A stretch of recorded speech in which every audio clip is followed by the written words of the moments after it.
ہوتی ہیں. پھر آج کل تو کمپیوٹر ہے. کمپیوٹر سے پہلے کام کیسے ہوتا تھا جو آج کل کمپیوٹر کرتا ہے. کیسے بینک کے پرافٹ جنریٹ ہوتے ہیں، کیسے اخراجات، کیسے بینک بڑی بڑی گاڑیاں اسٹاف کے لیے خریدتا ہے، اکاموڈیشن رینٹ پہ لیتا ہے، بلڈنگ رینٹس پہ لیتا ہے، پیسے کیسے ادا کرتا ہے. یہ تمام چیزیں. اور پھر اس کے جو سورس آف انکم ہیں جن میں مین لون ہیں، ایڈوانسز ہوتے ہیں جو لوگوں کو دیے جاتے ہیں، اس پہ بات ہوگی. 1 روپیہ بھی اگر بینک میں آتا ہے تو وہ کیشیئر سے ہوتا ہوا کدھر کدھر جاتا ہے. اگر 1 روپیہ بھی کوئی بینک سے نکالتا ہے تو وہ کون سے روٹ سے بینک سے باہر نکل کے کسٹمر تک جاتا ہے. پھر جو بینک کی اپنی اسٹیٹمنٹس ہیں جن میں یہ ساری انفارمیشن ان پٹ ہوتی ہے، وہ کیسے بنتی ہیں. اور جو اگلا میرا فیلڈ ہے کاروبار کا، ایک سپر سٹور کو رن کرنے کا، کہ پرچیز کیسے کرنی ہے، سیل کیا ہوتی ہے،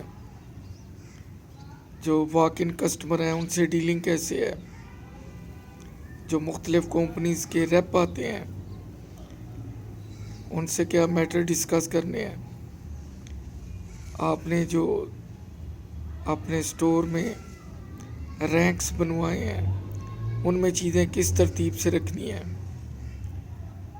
آرڈر جب لکھوانا ہے تو اس میں کیا احتیاط برتنی ہے. جب اگلے دن آرڈر آنا ہے، سپلائی آنی ہے، تو آپ نے کاؤنٹر چیک کیسے کرنا ہے. پھر جو بل ہیں ان کو آپ نے دھیان سے کیسے چیک کرنا ہے. ان کے علاوہ جو مختلف گورنمنٹ آفیشلز آتے ہیں ان سے ڈیل کیسے کرنا ہے. اچانک اگر کوئی پرابلم آ جائے اسے فیس کیسے کرنا ہے. خاص کر اگر کوئی اسلحہ بردار آ جائے تو وہاں کیا کرنا ہے. اگر کوئی چیکنگ اور جرمانے والی ٹیم آ جائے تو اس سے کیسے بیہیو کرنا ہے، اسے کیسے سینس کرنا ہے. یہ تمام چیزیں آپ کو میری ان ایپیسوڈز میں ملیں گی. اپنے کمنٹس میں آپ مجھے کوئی سوال اس بارے میں کر سکتے ہیں. انشاءاللہ آپ کو بیلنسڈ جواب دینے کی کوشش کروں گا جس میں آپ کے سوال کی جو خواہش ہے وہ پوری ہو. میرے چینل کا یہی مقصد ہے کہ میں نے اپنی لائف میں ارلی ایج میں ایف اے کے بعد جب فیلڈ میں قدم رکھا، سب سے پہلے ڈپٹی کمشنر آفس سیالکوٹ میں as a clerk come typist. تو اس سفر کا آغاز ڈی سی آفس سے شروع ہوا. تو اسلام آباد پاک secretariat ministry of ministry of sports and culture میں پہنچا پروموٹ ہو کے. وہاں سے پرائیویٹ ویزے پہ باہر گیا، وہاں بینک میں اکاؤنٹ کھولنے گیا. مجھے ٹیمپریری جاب آفر ہوئی جو بعد میں مستقل میں کنورٹ ہو گئی. وہاں میں نے نام کمایا. ایک ایف اے پڑھا لڑکا جتنے میتھ کی سوجھ بوجھ نہیں تھی، ایک وقت وہ بھی آیا کہ بینکنگ اکیڈمی میں میں نئے ریکروٹیز کو اور پھر جو پرانے بھی تھے ان کو بینکنگ کے لیکچر دینے جایا کرتا تھا، اور لوگ مجھے استاد کے نام سے جانتے تھے۔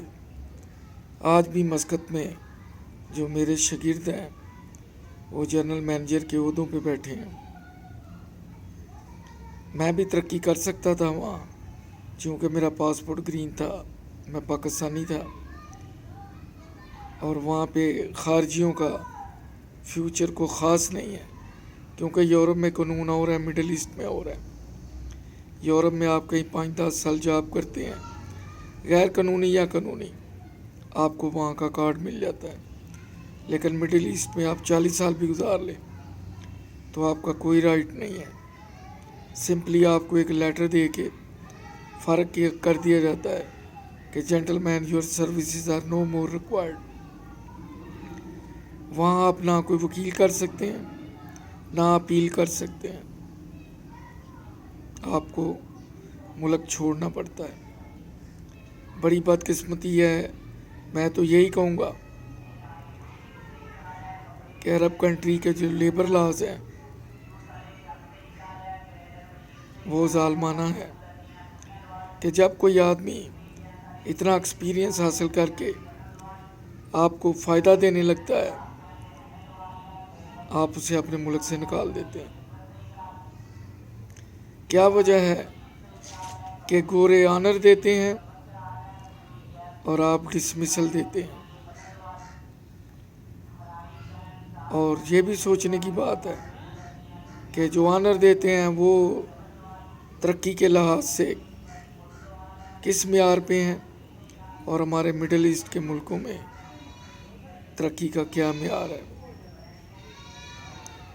یہ بھی انہوں نے اپنے ملک تو بنا لیے ہیں، لیکن جن ملکوں کو وہ گائیڈنس دیتے ہیں ان کو یہ میٹھی گولی دیتے ہیں کہ یہ لوگ اگر یہاں زیادہ دیر رہے تو شاید آپ کے کلچر کو افیکٹ کریں، آپ کی پاپولیشن کا بیلنس خراب کر دیں، اور بھی بہت سی چیزیں ہوں گی، لیکن اپنے ملکوں میں وہ لوگ ایسا نہیں کرتے، وہاں آنر دیتے ہیں۔ کیونکہ میں یورپ میں بھی تقریباً 2 سال گزار کے آیا ہوں، وہاں تو بات ہی کچھ اور ہے۔ چلیں اس ایپیسوڈ میں اتنا ہی کافی ہے، انشاءاللہ اگلے ایپیسوڈ میں نئے موضوع پہ بات ہوگی۔ اپنا خیال رکھیے، میرے چینل کو سبسکرائب کیجیے، پچھلی قسطیں لازمی دیکھیں۔